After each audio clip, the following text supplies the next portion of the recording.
Hello, and welcome to Rose Play Presents episode 77.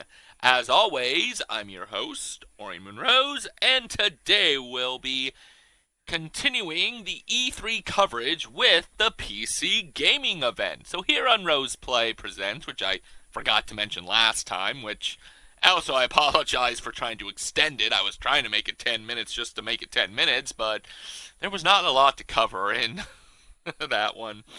But anything can happen. Gaming related, not gaming related, movie reviews, just anything kind of goes here. So, let me just go ahead and find the start of the PC gaming. There we go. Alright, so, first I just want to talk about the show a little bit, because this is an interesting one.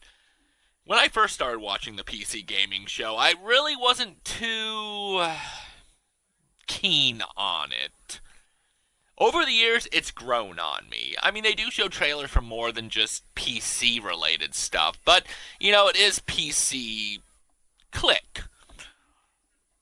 However, what I've noticed in my time while doing this is that, the rest of the conferences are like, hey, we're just going to show the gameplay, or we're just going to show a trailer, maybe introduce it. We're not really going to talk too much about it. PC actually sits down and takes the time to do this.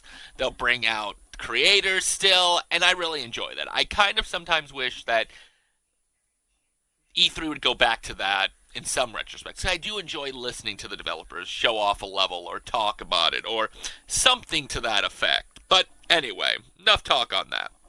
The first game on the PC gaming show that caught my interest, sort of, was Vampire Masquerade Bloodlines 2. Now, I've heard a lot of good things about this, and I know there's choice and whatnot, and I really need to play this game. The second one does look interesting, and when the developers came out, they did say that you'd have to adjust a bit, having a bit more time as a vampire than others, and as you feed, you gain more vampiric powers, and that you have to keep up a masquerade. I still have to play the first one. If I play the first one and really enjoy it, then I'm really, really looking forward to the second one. But I haven't gotten a chance to get around to it, so yeah, I'm sorry about that, vampire fans. The next game that caught my interest was Mosaic. The art style looks unique. It also, at some point, they're like trying to do something, and you see these hundreds arms trying to grab it, what I think is the main character, and pull him down. They're tiny. It kind of reminds me of like Oxenfree mixed with Abazoo or Abuzu. It's some swimming game that was done by the people who did Journey, but like the art style and the gameplay kind of similarly reminds me of these. So, it caught my interest at least. It's just a shame that there really wasn't that much gameplay trailers to most of these. The next one, ironically, was a PC event. It was the Samsung Curve 27 gaming monitor. Not even a game. So, according to them, it has 240 hertz, which is supposed to make it not lag, take care of everything, and it's like curved at like a 1500 inch round aspect, and it's supposed to immerse you into whatever it is you're playing. It's under $400, and there's going to be a 27 inch and a 49 inch. Okay, now I know nowadays you can just use a TV for a monitor. I know for the hardcore gaming, though, I don't think it works like that. So, having a monitor like this would be nice. Samsung is one of the better quality companies out there, so I'm definitely alright with that. Then there was Mutant Year Zero. Seed of Evil. I thought it was Seeds of Evil, but apparently I have Seeds, so we're going to go with that. Graphically and gameplay-wise, it reminds me a lot of Wastelands and the original Fallout series, just more graphically done for the original Fallout series. But with more mutants, apparently. I enjoy these type of genres, so if that is what this is, I definitely will be wanting to pick this one up. The gameplay trailer also borderlined a little bit of Borderlands, at least with the style. Then there was Zombie Army 4 Dead War. Uh, so there was no gameplay, so it's iffy. It was just a trailer. And I know there is the Zombie Trilogy, which has 1 and 3, 1, 2, and 3 on it. And for me, I still need to play that one. I might have it. I don't remember if I bought it yet or not, but I've always thought about buying it. And of course, it is a zombie game. But the trailer at least makes me really want to pick it up. But again, it's one of those games that I don't really know if I want it. And the only way I'm going to know for sure is by playing some of the first or watching gameplay. Then there was Griftlands. So this one kind of reminds me of Baton Kaitos or Baton Kaitos, and or the Kingdom Hearts Chain of Memories, with a little bit of Metal Gear Acid in there too. So basically, there's unique card gameplay, but it's also like, hey, I want to talk to you. I'm going to play this card, and then you're in a battle, and you play cards to do the attacks. It's been a while since I've seen a game like this. I really do think it was Kingdom Hearts Chain of Memories, which was... No, wait, maybe? It was either Chain of Memories or Metal Gear Acid was the last game that I played, with Baton Kaitos and its other sequel being another game that I played before it. But the game has many choices how to deal with stuff too. You can fight, you can con your way, you can make friends and create an army. So it also looks like there's a lot of choices into it, and so definitely another one up on my list that I really think I'll enjoy. Then Shenmue 3, which was also announced that 1 and 2's coming out, or is out. And I played a little bit of 2. Now, there was a mini game where I wanted a turbo controller at the time, and boy, I was young then. But Shenmue 3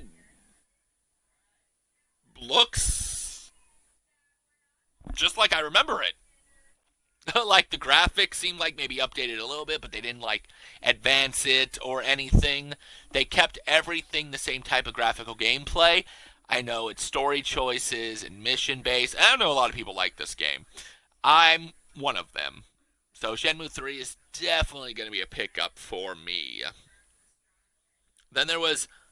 Okay, so before I get to this, some of these games that I'm going to talk about too, I know not as much as anybody else. Some of them were like, hey, we're going to show a 60-second video and show like 10 games with just like 5 seconds of gameplay. Probably a little bit more of that, but it's hard to determine whether or not it's a game I'm going to enjoy.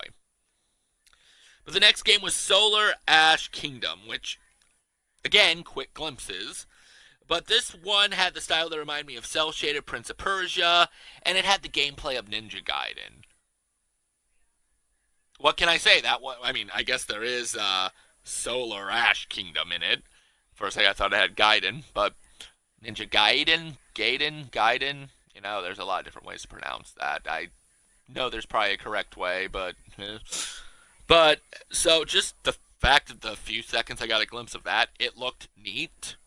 The Pathless, which had ninjas running real fast and soaring, so it looked really kind of fun. I mean, that wasn't all there was. I mean, there was this guy running around and doing stuff, but there was also like fast pace, kind of like in the Naruto games, I guess, where you had to quick travel or something and it shows really fast when you dodge the trees. That's what it kind of looked like. Untitled Goose Game. This one looks extremely cute, extremely funny, and it looks like you can be a massive dick to people.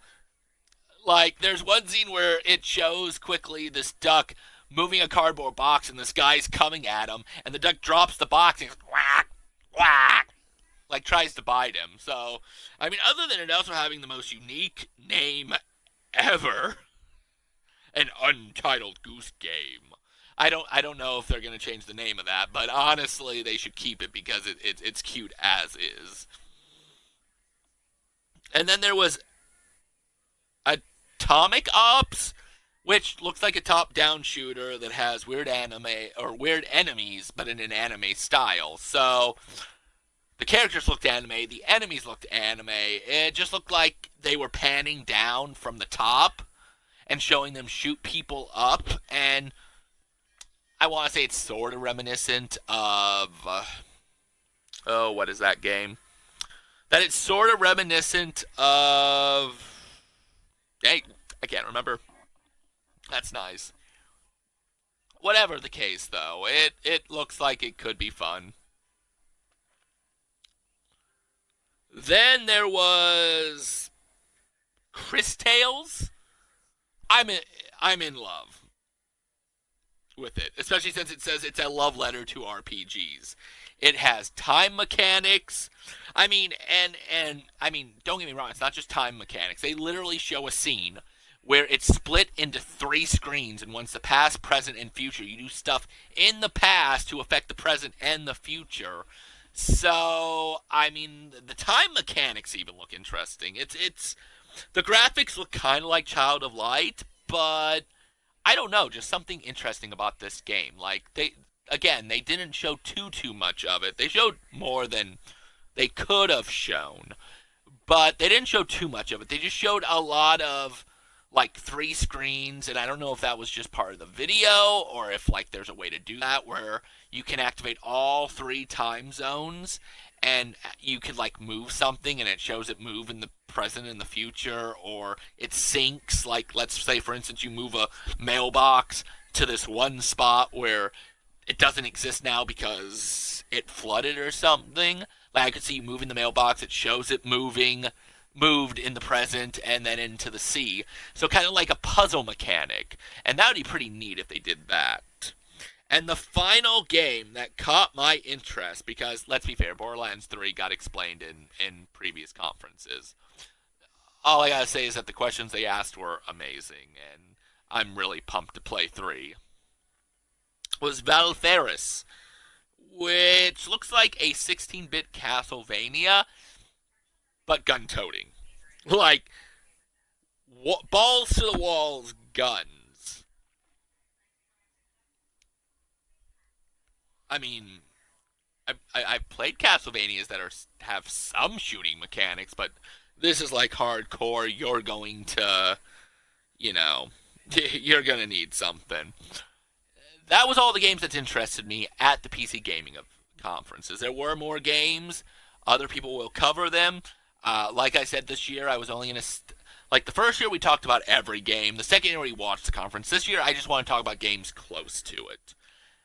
Next year we'll do something different again, maybe. I mean, I don't know if I'll be able to watch them like we did, because Microsoft got rid of the ability to stream on PC, and I'm not really too good at that, but we'll worry about that when it happens.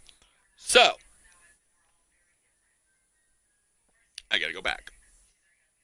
Alright, there we go. So,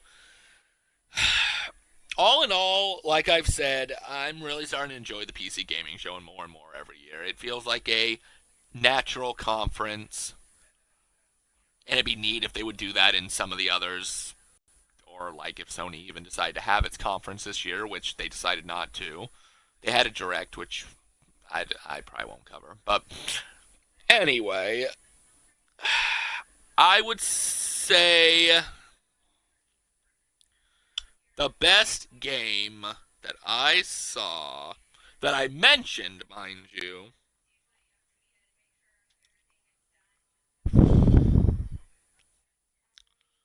you know, it's a hard choice.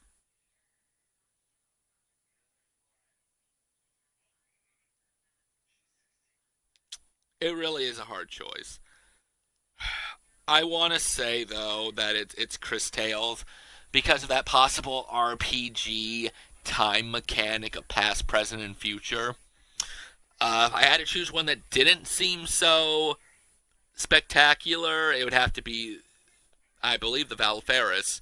Because, I mean, again, it looks like Castlevania. It's 16 bits, but it's guns, and it interests me, but it didn't. So that's the best and the worst of the conference, in my opinion, for it. So, come back next episode where we will be doing the limited run games, which, if y'all remember last year, it was pretty interesting to say the least. Especially the cardboard cutout section. But, if I had to give PC gaming a rating, I would give it a solid 7. I mean, there were some games I enjoyed, there were some that I didn't, which I know a lot of PC gamers are going to enjoy. The conference was well done, so a 7. So until then, remember, keep gaming, never give up. And PC Gaming Show, you're doing something right. Please keep the hosts. That's another thing, I enjoy the hosts. They've been there for a few years, I've grown accustomed to them.